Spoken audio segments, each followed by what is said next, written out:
राजा शतानिक ने कहा, मुनि, आप भगवान सूर्य नारायण के प्रभाव का और भी वर्णन करें। आपकी अमृत वाणी सुन सुनकर मुझे तृप्ति नहीं हो रही। तो समंतु जी ने कहा, राजन, इस विषय में शंख और द्विज का जो संवाद हुआ है उसे आप सुने, जिसे सुनकर मानव संपूर्ण पापों से मुक्त हो जाता है। एक अत्यंत रमणीय आश्रम था। इसमें सभी वृक्ष फलों के भार से झुक रहे थे। कहीं मृग, कहीं सींगों से परस्पर एक दूसरे के शीर में खुजला रहे थे। किसी दिशा में मयूरों का नृत्य और भ्रमरों की मधुर ध्वनि का गुंजार हो रहा था। ऐसे मनोहारी आश्रम में अनेक तपस्वियों से सेवित भगवान सूर्य के अनन्य भक्त शंख नाम के एक मुनि रहते थे। एक बार भोजक कुमारों ने मुनि के समीप जाकर विनय पूर्वक अभिवादन करके निवेदन किया, महाराज, वेदों के विषय में हमें संदेह है, आप उसका निवारण कीजिए। उन विनयी भोजकों की इस प्रार्थना को सुनकर प्रसन्न हुए शंख मुनि उन सभी को वेद अध्ययन कराने लगे। एक दिन वे सभी कुमार वेद का अध्ययन कर रहे थे। उसी समय परम तपस्वी द्विज नाम के एक श्रेष्ठ मुनि वहां आए। अमित तेजस्वी उस शंख मुनि ने उनकी विधिवत अर्चना की और उन्हें आसन पर बिठाया।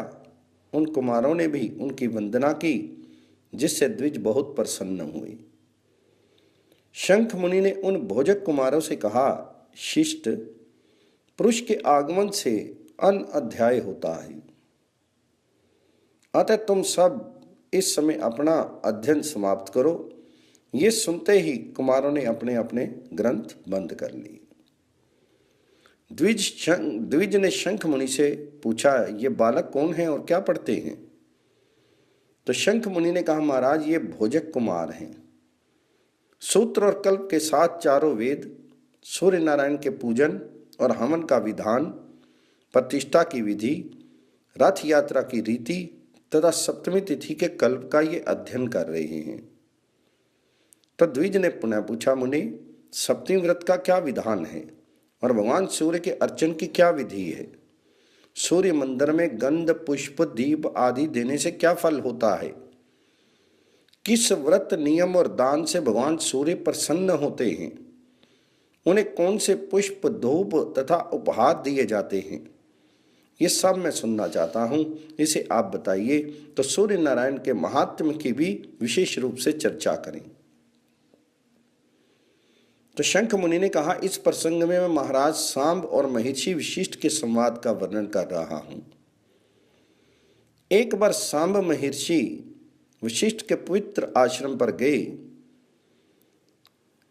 वहां जाकर उन्होंने नियत आत्मा वशिष्ठ के चरणों में प्रणाम किया और वे हाथ जोड़कर विनीत भाव से खड़े हो गए। महर्षि वशिष्ठ ने भी उनके भक्ति भाव को देखकर प्रसन्न मन से उनसे पूछा। वशिष्ठ कहने लगे सांब से, सांब, तुम्हारा तो संपूर्ण शरीर भयंकर कुष्ठ रोग से विदीर्ण हो गया है। ये सत्ता रोग मुक्त कैसे हुआ और तुम्हारे शरीर को दिव्य कांति एवं शोभा कैसे बढ़ गई, ये सब मुझे बताइए। तो सांब ने कहा, महाराज, मैंने भगवान सूर्य नारायण की आराधना करके सहस्त्र नामों द्वारा की है। उसी आराधना के प्रभाव से उन्होंने प्रसन्न होकर मुझे साक्षात दर्शन दिया है और उनसे मुझे वर की भी प्राप्ति हुई है। वशिष्ठ ने पुनः पूछा, तुमने किस विधि से सूर्य की आराधना की है? तुम किस व्रत, तप अथवा दान से उनका साक्षात दर्शन हुआ? ये सब विस्तार से बताओ। तो सामने कहा, महाराज, जिस विधि से मैंने भगवान सूर्य को प्रसन्न किया है वह समस्त वृतांत आप ध्यान पूर्वक सुने। आज से बहुत पहले मैंने अज्ञानवश दुर्वासा मुनि का उपहास किया था। इसलिए क्रोध में आकर उन्होंने मुझे कुष्ठ रोग से ग्रस्त होने का शाप दे दिया, जिससे मैं कुष्ठ रोगी हो गया। तब अत्यंत दुखी एवं लज्जित होते हुए मैंने अपने पिता भगवान श्री कृष्ण के पास जाकर निवेदन किया, तात, मैं दुर्वासा मुनि के शाप से कुष्ठ रोग से ग्रस्त होकर अत्याधिक पीड़ित हो रहा हूं। मेरा शरीर गलता जा रहा है, कंठ का स्वर भी बैठता जा रहा है, पीड़ा से प्राण निकल रहे हैं। वैद्यों आदि के द्वारा उपचार कराने पर भी मुझे शांति नहीं मिलती। अब आपकी आज्ञा प्राप्त कर मैं प्राण त्यागना चाहता हूं, अतः आप मुझे ये आज्ञा देने की कृपा करें जिससे मैं इस कष्ट से मुक्त हो सकूं। मेरा ये दीन वचन सुनकर उन्हें बड़ा दुख हुआ और उन्होंने क्षण भर विचार कर मुझसे कहा, पुत्र धैर्य धारण करो, चिंता मत करो, क्योंकि जैसे सूखे तिनके को आग जलाकर भस्म कर देती है, वैसे ही चिंता करने से रोग और अधिक कष्ट देता है। भक्ति पूर्वक तुम देव आराधन करो, उससे सभी रोग नष्ट हो जाएंगे। पिता के ऐसे वचन सुनकर मैंने पूछा, तात ऐसा कौन देवता है जिसकी आराधना करने से इस भयंकर रोग से मैं मुक्ति पा सकूं? तो भगवान श्री कृष्ण बोले, पुत्र एक समय की बात है, योगी श्रेष्ठ याज्ञवल्क्य मुनि ने ब्रह्मलोक में जाकर पद्म योनि ब्रह्मा जी को प्रणाम किया और उनसे पूछा कि महाराज, मोक्ष प्राप्त करने के इच्छुक प्राणी को किस देवता की आराधना करनी चाहिए? अक्षय स्वर्ग की प्राप्ति किस देवता की उपासना करने से होती है? ये चराचर विश्व किससे उत्पन्न हुआ है और किस में लीन होता है? इन सब का आप वर्णन करें। तो ब्रह्मा जी बोले, महर्षि आपने बहुत अच्छा प्रश्न पूछा है, ये सुनकर मैं बहुत प्रसन्न हूं। मैं आपके प्रश्नों का उत्तर दे रहा हूं, इसे ध्यानपूर्वक सुनो।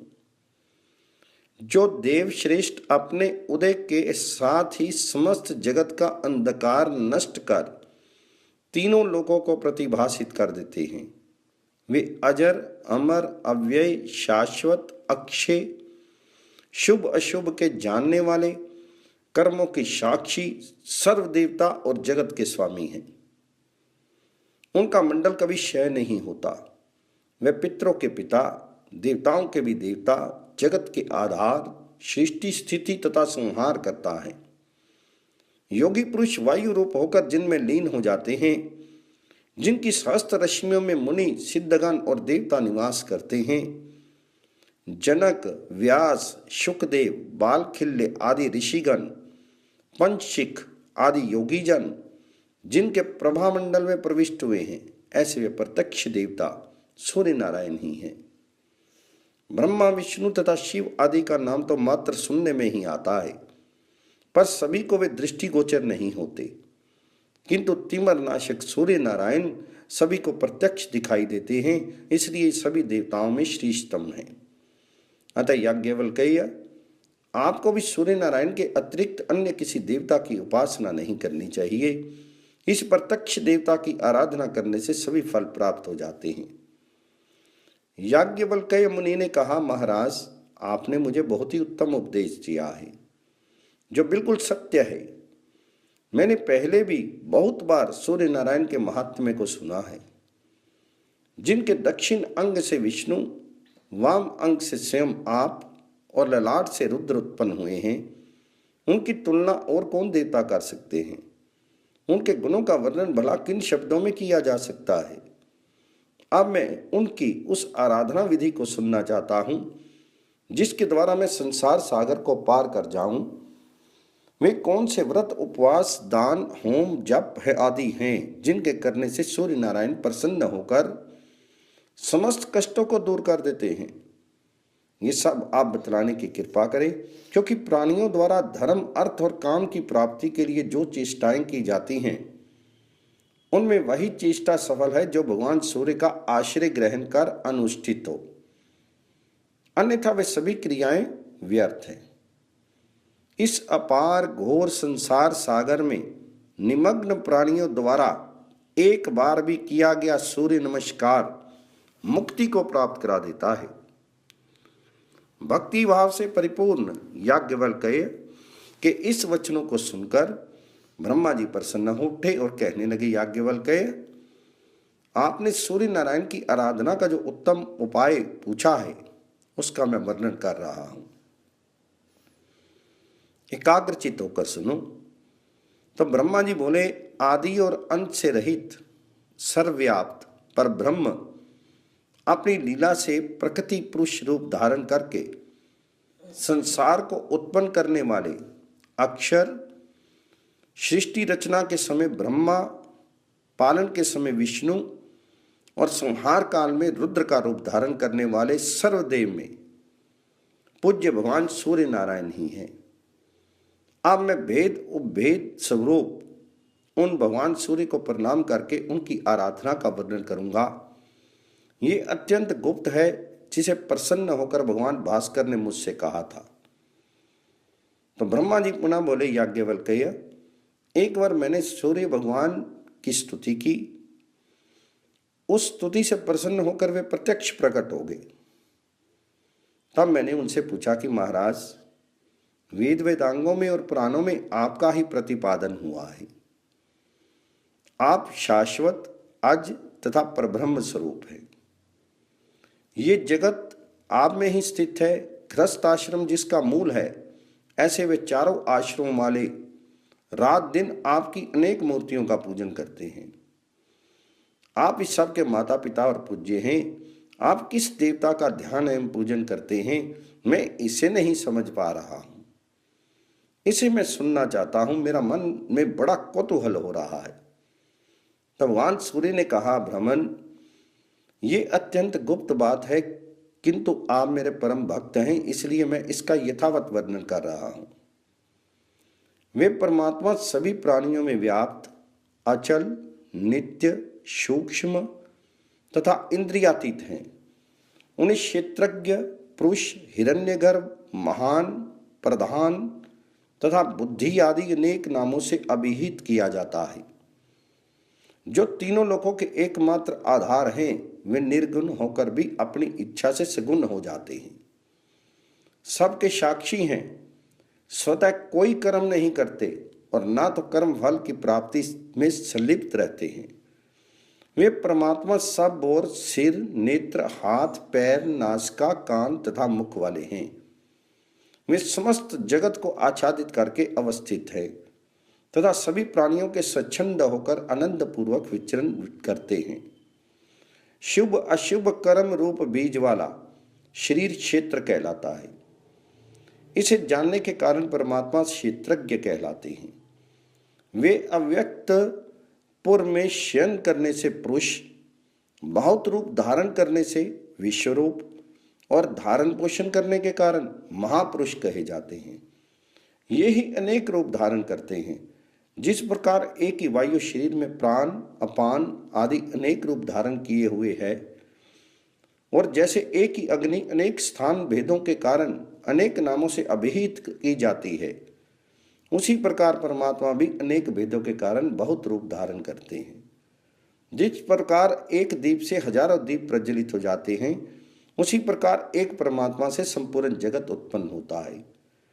जब वह अपनी इच्छा से संसार का संहार करता है, तब फिर एकाकी ही रह जाता है। परमात्मा को छोड़कर जगत में कोई स्थावर या जंगम पदार्थ नित्य नहीं है, क्योंकि वे अक्षय, अप्रमेय और सर्वज्ञ कहे जाते हैं। इससे बढ़कर कोई अन्य नहीं है। वे ही पिता हैं, वे ही प्रजापति हैं। सभी देवता और असुर आदि उन परमात्मा भास्कर देव की आराधना करते हैं और वे उन्हें सद्गति प्रदान करते हैं। वे सर्वगत होते हुए भी निर्गुण हैं। उसी आत्म स्वरूप परमेश्वर का मैं ध्यान करता हूँ और सूर्य रूप अपने आत्मा का ही पूजन करता हूँ। हे याज्ञवल्क्य मुनि, भगवान सूर्य ने स्वयं ही ये बातें मुझसे कही हैं। ब्रह्मा जी बोले, याज्ञवल्क्य, एक बार मैंने भगवान सूर्य नारायण से उनके प्रिय पुष्पों के विषय में जिज्ञासा की। तब उन्होंने कहा कि मल्लिका बेला फूल की एक जाति होती है। उसके पुष्प मुझे अत्यंत प्रिय हैं। जो मुझे इसे अर्पण करता है उत्तम भोगों को प्राप्त करता है।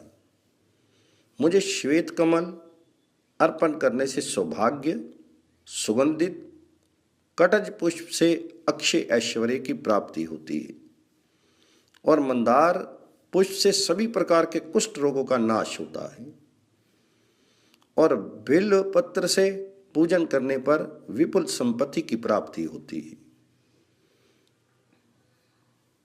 मंदार पुष्प की माला से संपूर्ण कामनाओं की पूर्ति, बकुल मोलसिरी पुष्पमाला से रूपवती कन्या का लाभ,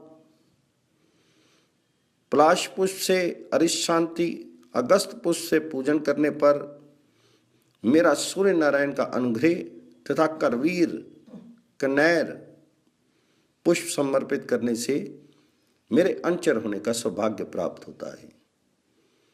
बेला के पुष्पों से सूर्य की अर्थात मेरी पूजा करने पर मेरे लोक की प्राप्ति होती है। 1000 कमल पुष्प चढ़ाने पर मेरे सूर्य लोक में निवास करने का फल प्राप्त होता है। वकुल पुष्प अर्पित करने से भानुलोक प्राप्त होता है।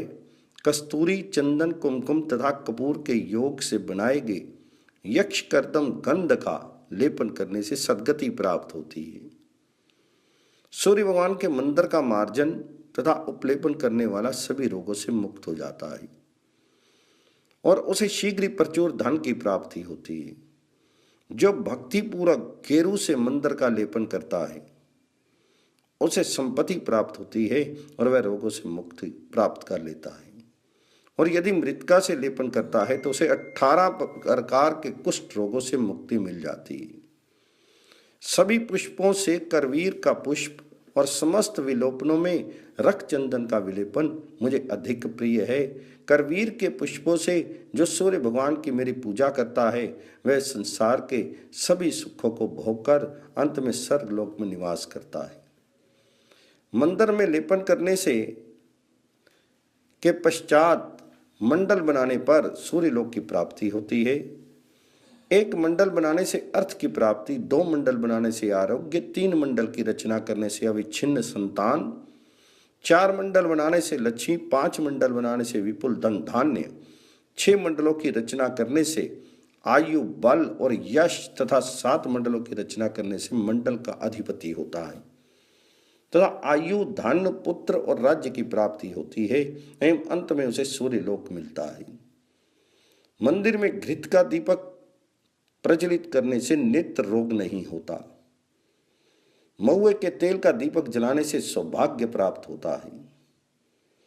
तिल के तेल का दीपक जलाने से सूर्य लोक तथा कड़वा तेल से दीपक जलाने पर शत्रुओं का विनाश होता है। सर्वप्रथम गंध, पुष्प, धूप, दीप आदि उपचारों से सूर्य का पूजन कर नाना प्रकार के नैवेद्य निवेदित करने चाहिए। पुष्पों में चमेली और कनेर के पुष्प, धूपों में विजय धूप, गंधों में कुमकुम, लेपों में रक्तचंदन, दीपों में घृत दीप और नैवेद्यों में मोदक भगवान सूर्य नारायण को परम प्रिय हैं। अतः इन्हीं वस्तुओं से उनकी पूजा करनी चाहिए। पूजन करने के पश्चात प्रदक्षिणा और नमस्कार करके हाथ में श्वेत सरसों का एक दाना और जल लेकर सूर्य भगवान के सम्मुख खड़े होकर हृदय से अभीष्ट कामना का चिंतन करते हुए सरसों सहित जल को पी जाना चाहिए, परंतु दांतों से उसका स्पर्श नहीं हो। इसी प्रकार दूसरी सप्तमी को श्वेत पीली सरसों के 2 दाने जल के साथ पान करने चाहिए और इस तरह 7वीं सप्तमी तक एक एक दाना बढ़ाते हुए इस मंत्र से उसे अभिमंत्रित करके पान करना चाहिए।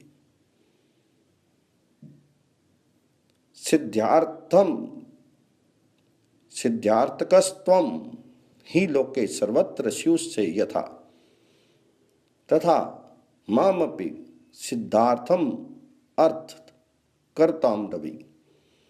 तदंतर शास्त्रोक्त रीति से जप और हवन करना चाहिए। यह भी विधि है कि प्रथम सप्तमी के दिन जल के साथ सिद्धार्थ अर्थात सरसों का पान करें, दूसरी सप्तमी को घृत के साथ और आगे शहद, दही, दूध, गोमे और पंचगव्य के साथ क्रमशः एक एक सिद्धार्थ बढ़ाते हुए 7वीं सप्तमी का सिद्धार्थ अर्थात सरसों का पान करें। इस प्रकार जो शष्पर सप्तमी का व्रत करता है यह बहुत सा धन, पुत्र और ऐश्वर्य प्राप्त करता है।